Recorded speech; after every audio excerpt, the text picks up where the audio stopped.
Hello students, welcome to the Tayal education point. और आज का आपका टॉपिक है अर्थमेटिक प्रोग्रेस। तो अर्थमेटिक प्रोग्रेस को हिंदी में अनुक्रम श्रेणी बोल देते हैं।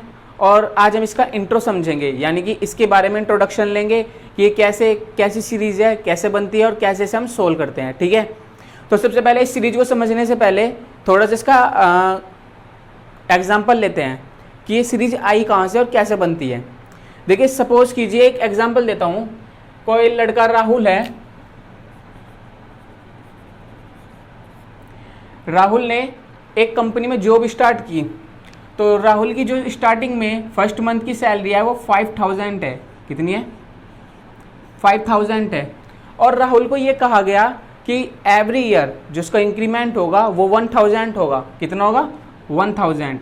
यानी कि जो एवरी ईयर जो उसका इंक्रीमेंट होगा वो 1000 होगा। तो यानी कि फर्स्ट ईयर तो उसकी जो सैलरी थी वो 5000 है। सेकेंड ईयर उसकी सैलरी कितनी होगी? 6000। नेक्स्ट ईयर 7000 एंड उससे नेक्स्ट ईयर 8000। ठीक है, अब देखिए एक छोटी सी बात समझिए। 5000 यानी फर्स्ट सैलरी इसकी 5000 है। उसके आफ्टर जो उसकी सैलरी हुई, उन सब में यानी फर्स्ट सैलरी और सेकंड सैलरी में जो डिफरेंस है वो 1000 का है क्या? ठीक है, इस वाली सैलरी और इस वाली सैलरी में जो डिफरेंस है वो 1000 का है क्या? और जो इस वाली सैलरी और इस वाली सैलरी में डिफरेंस है वो भी 1000 का है।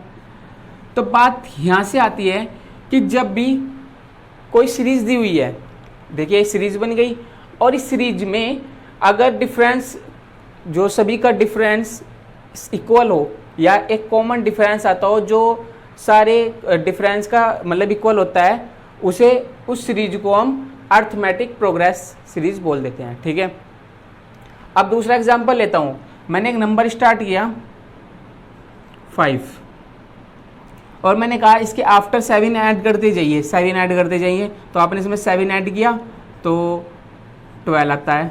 फिर 12 में 7 ऐड किया तो 19 में 7 ऐड किया तो 26। तो यहाँ से कुछ पता लगता है कि सबका डिफरेंस क्या है? 7 है। और जब सबका डिफरेंस 7 है तो ये सीरीज कौन सी है? अर्थमेटिक प्रोग्रेस की सीरीज है। ओके, तो यहाँ से ये एग्जाम्पल है। एग्जाम्पल का मीन्स ये है कि जब भी कोई सीरीज दी हुई है और उस सीरीज में फर्स्ट टर्म और सेकंड टर्म या नेक्स्ट टर्म और प्रीवियस टर्म, इन दोनों का जो डिफरेंस हो वो सभी टर्म्स का ही मतलब कॉमन डिफरेंस आता है, तो वो सीरीज हमारी कौन सी होगी? Arithmetic progress. ओके, चलिए अब बात करते हैं इसको कैसे सोल्व करते हैं। हम सोल्व कैसे करेंगे वो देखेंगे। हम सोल्व करने के लिए एक छोटी सी बात है।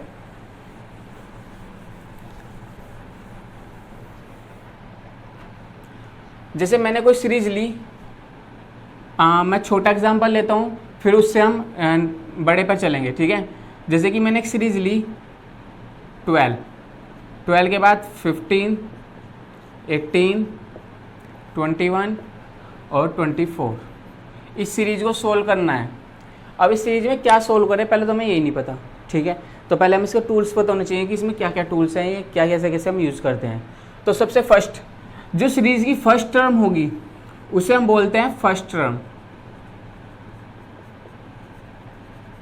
जिसे डिनोट कर देते हैं ए से। किससे? ए से। तो ए इज इक्वल टू 12 आ जाता है आपको। देखिए इस क्लास में आप अर्थमेटिक प्रोग्रेस को अच्छी तरह समझेंगे और यही ध्यान लगाकर समझें। फिर बात करते हैं difference, common difference. Common difference को हम डिनोट कर देते हैं डी से। ठीक है, तो देखिए सब में कॉमन डिफरेंस है क्या? 15 माइनस 12 यानी कि 3, 18 माइनस 15 यानी कि 3, और 21 माइनस 18 यानी कि 3, एंड 24 माइनस 21 यानी कि 3। तो कॉमन डिफरेंस का जो फॉर्मूला होगा वो हमारा कुछ ऐसा होगा, T2 माइनस T1। देखिए T2 में से T1 यानी टर्म 2 में से टर्म 1 माइनस करने पर हमारा कॉमन डिफरेंस आता है। या टर्म इसी के इक्वल कौन होगा? टर्म 3 माइनस टर्म 2, या इसी के इक्वल हम क्या लिख सकते हैं? Term 4 minus term 3। तो देखिए सबका कॉमन डिफरेंस 3 आता है, तो यहाँ से हमारा डिफरेंस आ जाता है d = 3। ठीक है, देखिए आपके पास a आ चुका है, कॉमन डिफरेंस d आ चुका है। अब बात करते हैं हम इसके क्वेश्चन की कि इसमें क्वेश्चन क्या किया जाता है आपसे।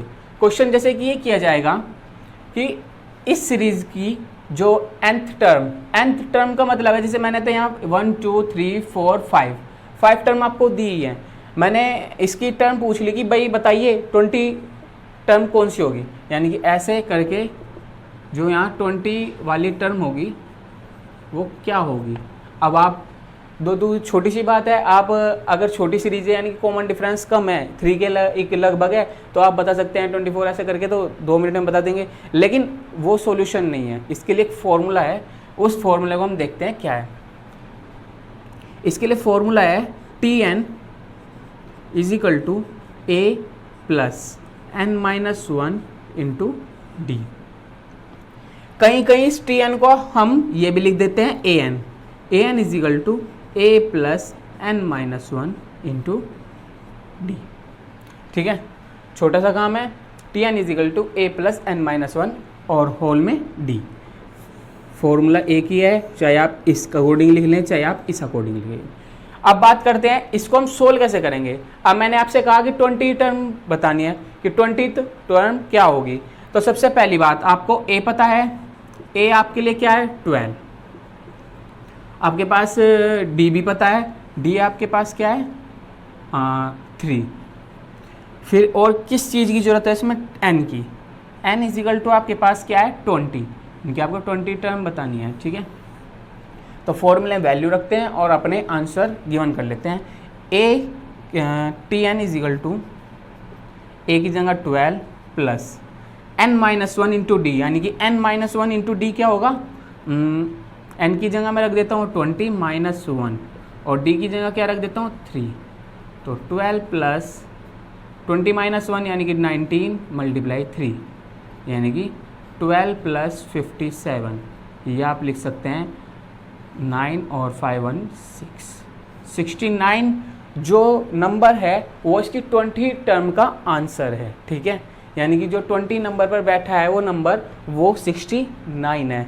ठीक है, ये तो हो गया छोटा सा एग्जाम्पल। अब इसी क्वेश्चन में हमने a भी फाइंड कर लिया, d भी फाइंड कर लिया, n भी फाइंड कर लिया और tn भी फाइंड कर लिया, यानी कि tn को हम an भी बोल सकते हैं, an भी फाइंड कर लिया। ठीक है, अब इसकी बेसिकली चीज़ बताते हैं कि बेसिकली चीज़ क्या है, ये बेसिक कैसा आया इसका। देखिए छोटी सी बात समझिए, मैंने आपको क्या किया, इस सीरीज को बनाने के लिए दूसरा फॉर्मूला भी हम लिख सकते हैं। कैसे, इस सीरीज का एक फॉर्मूला होता है, फर्स्ट टर्म तो हमें पता है a है, अगर हम फर्स्ट टर्म नहीं पता तो हम इस सीरीज को बना नहीं सकते, क्योंकि हमें पता क्या पता कहाँ से स्टार्ट हुई हुई है सीरीज। ये भाई 12 की जगह ये 9 से भी तो हो सकती थी स्टार्ट सीरीज, जब तक ये नहीं पता होने का तो हम सीरीज को आगे बढ़ा ही नहीं सकते। ठीक है, फिर बात करते हैं a की, a पता होना चाहिए, अगर मैं a में d ऐड कर दूं तो नेक्स्ट टर्म आ जाती है क्या, अगर मैं a में 2d ऐड कर दूं तो नेक्स्ट टर्म आ जाएगी, चाहे आप करके देख लीजिए। जैसे कि a था, a आपका 12 था, a + d यानी कि a प्लस यानी कि 12 + 3 यानी कि 15 आ गया, a + 2d यानी कि 12 + 2 × 3 यानी कि 12 + 6 = 18। सो यहाँ क्या आ गया आपका 18। तो ऐसे आप सीरीज बना सकते हैं, a + 2d, a + 3d, a + 4d, a + 5d, तो ये आपकी सीरीज आ जाती है। अब बात करते हैं कि आपको a भी पता चल चुका, d भी, n भी, tn भी। ठीक है, क्लियर है। अब बात करते हैं नेक्स्ट की, एक क्वेश्चन और रह गया इसमें बाकी, वो अगर आप समझ लें तो आपके चारों पॉइंट क्लियर हो जाएंगे, आपकी अर्थमेटिक प्रोग्रेस समझ में आ चुकी होगी। ठीक है, देखिए मैंने कहा इस सीरीज को देकर, मैंने यहाँ 20 टर्म नहीं लिखा, मैंने ये कहा कि भाई यहाँ लिख रहा है 81, क्या लिख रहा है 81। देखिए 12, 15, 18, 21, 24 और डैश डैश डैश 81। अब ये पूछा मैंने आपसे क्या कि ये tn टर्म है, tn टर्म है, तो ये कौन से नंबर की टर्म है भाई। पहले तो आपसे उल्टा पूछा मैंने, अब जा पहले मैंने आपसे कहा था कि ये nth टर्म है, यानी कि कौन से नंबर की, ये इस नंबर की टर्म है, इस नंबर की टर्म का आंसर क्या होगा, मैंने आपको ये बता दिया। अब मैंने आपको आंसर दिया, क्वेश्चन पूछा है, तो देखिए इसके लिए एक सिंपल सा फॉर्मूला है, आपसे क्या दिया हुआ है ये कि ये आप इसको दो चीज़ मान सकते हैं, या तो आप इसे Tn मान सकते हैं या आप इसे An मान सकते हैं, क्योंकि लास्ट टर्म को, ये लास्ट टर्म है, लास्ट टर्म ही Tn होती है और ये ही An होती है। अब बस आपसे ये पूछा हुआ है कि ये n की वैल्यू क्या है, जब Tn ही है तो n की वैल्यू क्या होगी, ठीक है। तो आपने क्या किया, सिंपल इसमें वैल्यू रखी, कैसे पुट की, आपको a पता है, d पता है और n भी आपको पता नहीं, n पता नहीं आपको, ठीक है, n निकालना है, लेकिन आपको Tn पता हुआ है, फाइंड है, तो Tn आपके पास है 81, Tn बोल सकते हो, An बोल सकते हो। तो चलिए बात स्टार्ट करते हैं, कैसे, Tn is equal to a plus n minus 1 into G. तो Tn तो हमें पता है 81 है, is equal to 12 plus n आपके पास है नहीं, n माइनस 1 और d क्या है 3। तो सोल्व करते हैं, अगर 81 में से 12 माइनस किए तो 69 आया, इज इक्वल टू, क्योंकि 2 इधर आने 12 इधर आया तो माइनस और 81 में से 12 69, 3 की मल्टीप्लाई इसमें हुई तो 3n माइनस 3। अब ये माइनस है तो इधर आने पर प्लस हो जाएगा, 69 और प्लस 3 क्या हो जाता है 72, 3n, तो n is equal to 72 upon 3, तो n इज इक्वल टू आ जाता है 24, क्या जाता है 24।